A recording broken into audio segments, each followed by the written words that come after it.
تو قرآن کی سائنٹیفک بنیاد، یہ کتنا بڑا مقدمہ ہے حضرت صاحب دسیں ہیں؟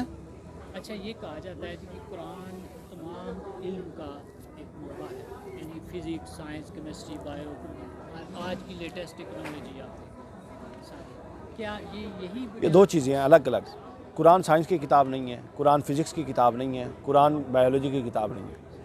قرآن کے اندر ہے کہ کل رطب ولا یابس الا فی الکلام، اس کے اندر ہر خشک و تر کا ذکر ہے۔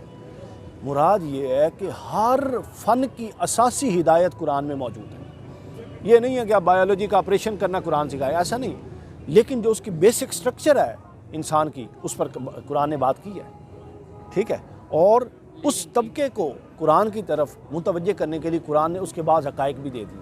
یہ اللہ کے قرآن کا نظم ہے کہ وہ ہر طبقے فکر کے لیے، علم فلکیات کے ماہرین کے لیے کچھ فلکی حقائق اس میں بیان کر دی، ٹھیک ہے، دوسرے ماہرین کے لیے، ارضیات کے لیے کچھ زمینی حقائق بیان کر دی، تاکہ ہر طبقے فکر اس کی طرف متوجہ ہو۔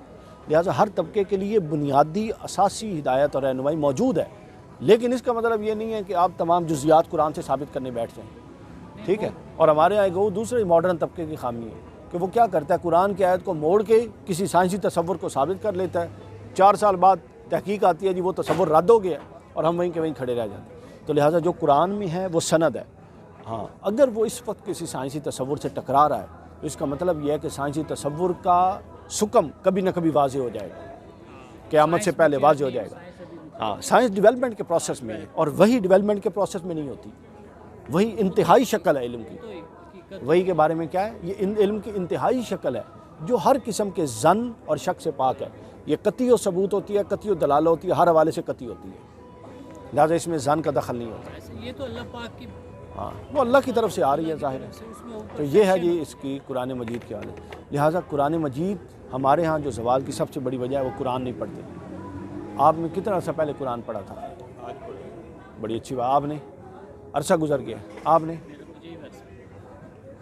قرآن مجید مسلسل پڑھنا بڑا ضروری ہے، سمجھ آئیے؟ آپ کو بہت سارے یہ پیچھے نشست کیا نا آپ نے بیت، شاید بہت سارے معاملات قرآن سیدھے کر دیتا ہے۔ اب قرآن نہیں پڑھیں، حدیث نہ پڑھیں، اور اب کوئی ایسی بات نہ ہو جائے آپ تیسرے چوتھے گھروں میں جائیں تو پہلے بنیادی ہدایت جو یہ کس کے لیے آیا ہے؟ تو ہم تو اسے نہیں پڑھتے، ہم تو صرف اس وقت پڑھتے ہیں جب کوئی مر جاتا ہے، ٹھیک ہے، اس کی روح آسانی سے نکل جائے اس لیے پڑھتے ہیں، یا پھر مرنے کے بعد اس کو قبر میں عذاب نہ ہو اس لیے پڑھتے ہیں۔ کوئی اللہ کے بندو دنیا میں اس پر عمل کر لو، قبر میں عذاب نہیں ہوگا، کوئی پڑھے نہ پڑھے۔ یہ ہمیں پہلے کا پیکج دیتا ہے، ہم اس کو بعد کے پیکج کے طور پہ یوز کر رہے ہیں۔ سمجھ کہتا ہے قرآن کہتا ہے کہ زندگی میں مجھے استعمال کرو، ہم کہتے ہیں نہیں مرنے کے بعد استعمال کریں گے، تو استعمال کے فرق ہے۔ تو قرآن کہتا ہے کہ اگر زندگی میں استعمال کرو گے کہ مرنے کے بعد ویسے ہی ٹھیک ہوگا، تو ہم کہتے ہیں کہ نہیں، چونکہ قرآن کی تاثیر ہے لہٰذا ہم قرآن کی طاقت کو مرنے کے بعد دکھائیں گے مردے پہ اور اس کو عذاب سے بچائیں گے۔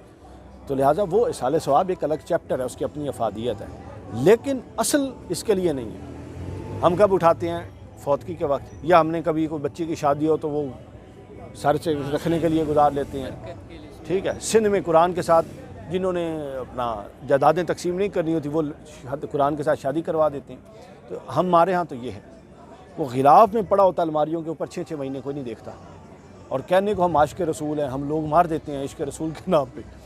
اور حضور کا یہ حال تھا کہ 3 مہینے وحی نازل نہیں ہوئی، فطرت کے 3 سال، سمجھ آئی ہے؟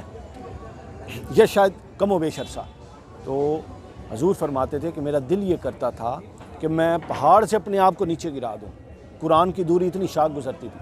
اور عاشق رسول کے گھر میں قرآن پڑھا ہے، وہ کہتا جی قرآن نہیں پڑھنا، لیکن عشق رسول دے نعرے لاویں۔ تو قوم ساری جذباتیت اس لیے ہو گئی ہے، قرآن سنجیدہ کتاب ہے۔ اچھا کچھ لوگ یہ بھی سمجھتے ہیں کہ ہم قرآن پڑھیں گے ہمیں سمجھ نہیں آئے گی لہٰذا ہم تقریر سن لیتے ہیں۔ یہ تصور خراب کر دیا گیا قرآن سے متعلق۔ ہمارے ہاں یہ تاثر پایا جاتا ہے کہ قرآن تو صرف بڑا ہائی لیول کا بندہ پڑھے، یار ہمیں کیا سمجھ آنی ہے، یہ بالکل غلط ہے۔ قرآن ایک ریڈی بان سے لے کر ایک PhD اور اس سے بھی ہائی لیول کے بندے کو اس کی ظرف اور اس کی ذہنی سطح کے مطابق ہدایت دیتا ہے۔ قرآن کا اصل کمال یہی ہے کہ وہ سمجھ لیتا ہے کہ پڑھنے والے کو چاہیے کیا، اس کو وہ دے دیتے ہیں۔ اب پڑھنے والا پڑھے گا نہیں تو قرآن چل کے اس کے پاس نہیں آئے گا کہ تو اہل اللہ تنوع چاہیے۔ تو یہ پرابلم میں نے ایک چیز فیل کی ہے، میں نے خود ایک چیز فیل کی ہے